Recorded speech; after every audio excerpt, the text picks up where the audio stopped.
कैसे हो? Welcome to my YouTube channel. तो आ गया हूँ मैं अपनी एक पहली वीडियो के साथ। जैसे कि आपने थंबनेल में देख ही लिया होगा कि ये वीडियो किस पर होने वाली है। तो जी हाँ, ये वीडियो होने वाली है medical examination for Canadian visa. तो ये वीडियो मैंने 3 पार्ट्स में डिवाइड की है। फर्स्ट पार्ट जो होगा वो है डॉक्यूमेंट्स एंड फीस।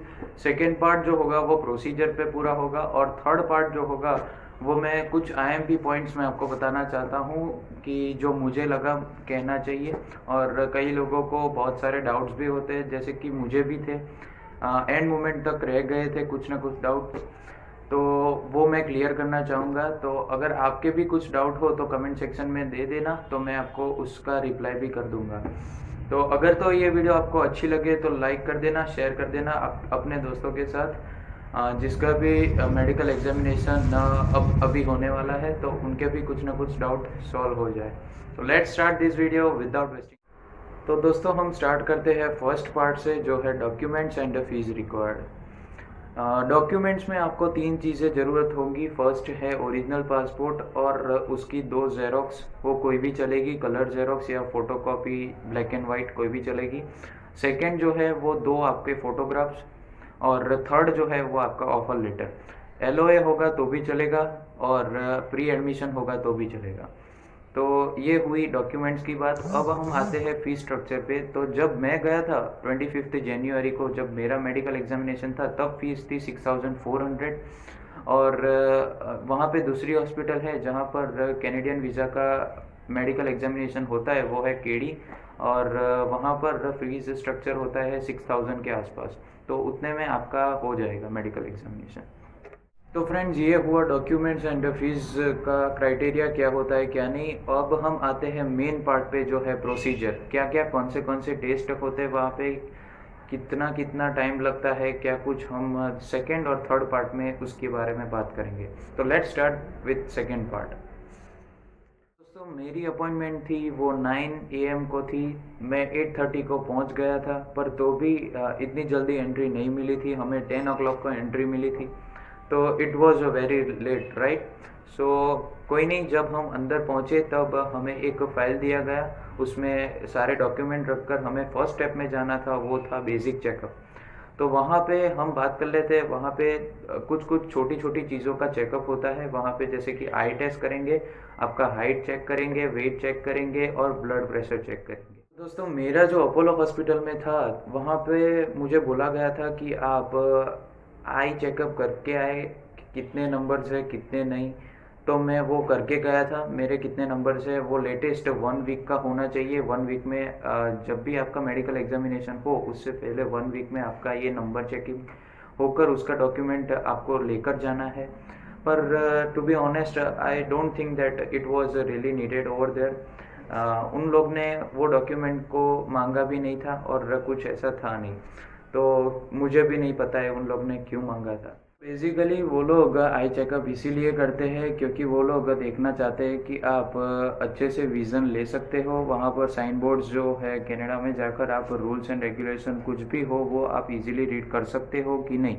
इसीलिए वो लोग आई चेकअप करते हैं। और अगर तो आपको स्पेक्स है तो वो लोग पहना करके ही आपको दिखाएंगे। इतने बड़े लेटर्स होंगे तो आप इजीली रीड कर सकोगे, उसमें कुछ दिक्कत नहीं आएगी। तो दोस्तों, नेक्स्ट स्टेप, जैसे ही आपका बेसिक चेकअप खत्म होता है, नेक्स्ट स्टेप जो आता है वो है सैंपल कलेक्शन। तो वहाँ पर आपके 2 सैंपल लिए जाएंगे। एक तो होगा ब्लड का और दूसरा जो होगा वो यूरिन का। तो इसके भी बहुत सारे कारण हैं। वो लोग को देखना चाहते हैं कि आप में कोई ऐसा डिजीज़ तो नहीं है जो वहाँ पर जाके और लोग को हानि पहुँचा सकता है। तो ऐसा कुछ तो आप में नहीं। तो फ्रेंड्स, जैसे ही आपका बेसिक चेकअप हो जाता है, ब्लड और यूरिन के सैंपल्स कलेक्ट हो जाते हैं, थर्ड जो स्टेप आता है वो है एक्सरे का। तो वहाँ पर वो लोग लंग्स का एक्सरे लेते हैं, क्योंकि उन लोग को चेक करना रहता है कि कुछ ऐसा डिसीज़ ना हो उन लोग को कि वो वहाँ पर जाकर फैला सकते हैं, जैसे कि हो गया टीबी। वो लोग चेक करना चाहेंगे कि कहीं ना कहीं जो इनएक्टिव टीबी है वो एक्टिव तो नहीं हो गया है। और कई डिसीज़ है जो सीआईसी की वेबसाइट पर दिए गए हैं, तो वो भी आप चेक कर लेना एक बार। तो फ्रेंड्स, जैसे ही आपके 3 स्टेप ख़त्म हो जाते हैं, 4th स्टेप जो आता है वो है डॉक्टर एग्जामिनेशन।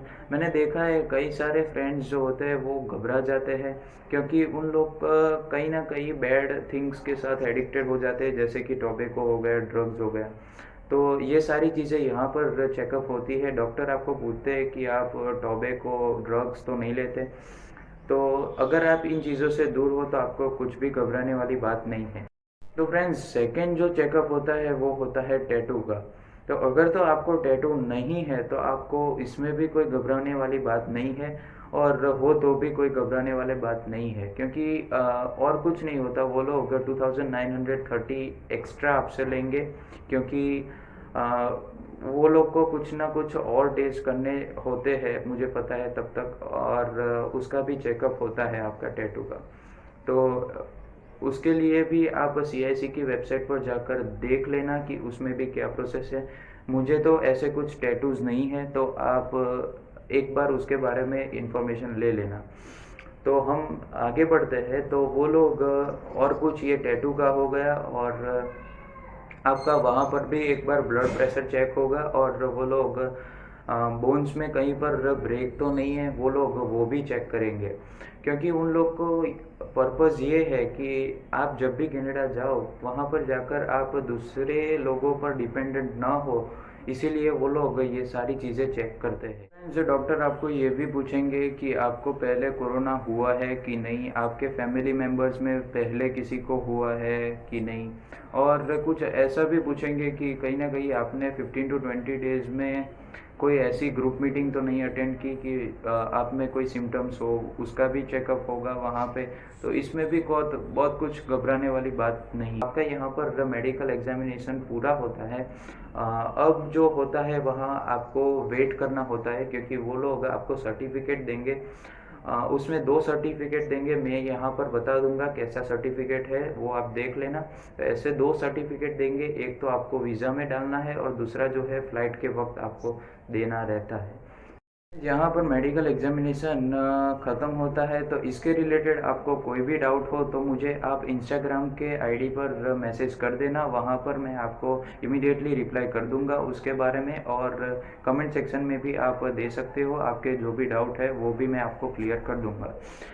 तो फ्रेंड्स, मैंने आपके 3rd स्टेप में बोला था कि मैं कुछ IMP पॉइंट्स आपको बोलूँगा। तो पहले एक तो मैंने बोल दिया कि आप लूज़ क्लोथ्स पहन के जाना, क्योंकि वो लोग अपर बॉडी के क्लोथ्स निकलवा देते हैं एक्सरे के लिए। तो फ्रेंड्स, एक और चीज़ मैं आपको बताना चाहता हूँ कि अगर आप अपोलो हॉस्पिटल में जा रहे हो अपनी एग्जामिनेशन के लिए, तो जब आप अपॉइंटमेंट लोगे तब आपको एक लिंक आएगी, और वहाँ पर जाकर आपको एक फॉर्म भरना रहता है कि कौन सा पेरेंट, मदर या फादर आपके साथ आने वाले हैं। अगर दोनों आने वाले हैं तो भी कोई प्रॉब्लम नहीं, पर आप कोई एक का भर देना वहाँ पर जाकर।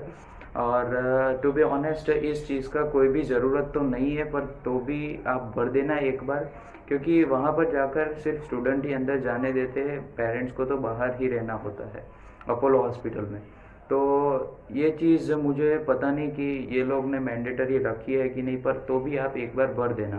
फ्रेंड्स, जब आप ये फॉर्म भरोगे तब आपको एक और 300 रुपीज़ पे करने को बोलेंगे। तो आप इजी से एक ऑप्शन वहाँ पर दिया जाएगा कि पे ऑन रिसेप्शन डेस्क, तो आप वो सिलेक्ट कर देना, क्योंकि ये सारी चीज़ें 6400 में इंक्लूड हो जाती है।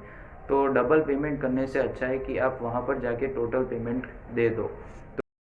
तो यही थी हमारी मेडिकल एग्जामिनेशन की वीडियो। अगर आपको ये अच्छी लगे तो अपने दोस्तों के साथ शेयर कर देना जिसकी मेडिकल एग्जामिनेशन अभी नहीं हुई है, तो उन लोग को एक छोटी सी हेल्प हो जाएगी और मुझे भी अच्छा लगेगा। अगर ये वीडियो आपको अच्छी लगे तो लाइक भी कर देना, चैनल को सब्सक्राइब करना मत भूलना। ऐसी इन्फॉर्मेटिव वीडियो मैं इस पर डालता रहूँगा, ताकि कुछ ना कुछ स्टूडेंट्स को हेल्प हो जाए और उनके डाउट्स क्लियर हो। So thanks for watching my video. Be happy, be safe guys.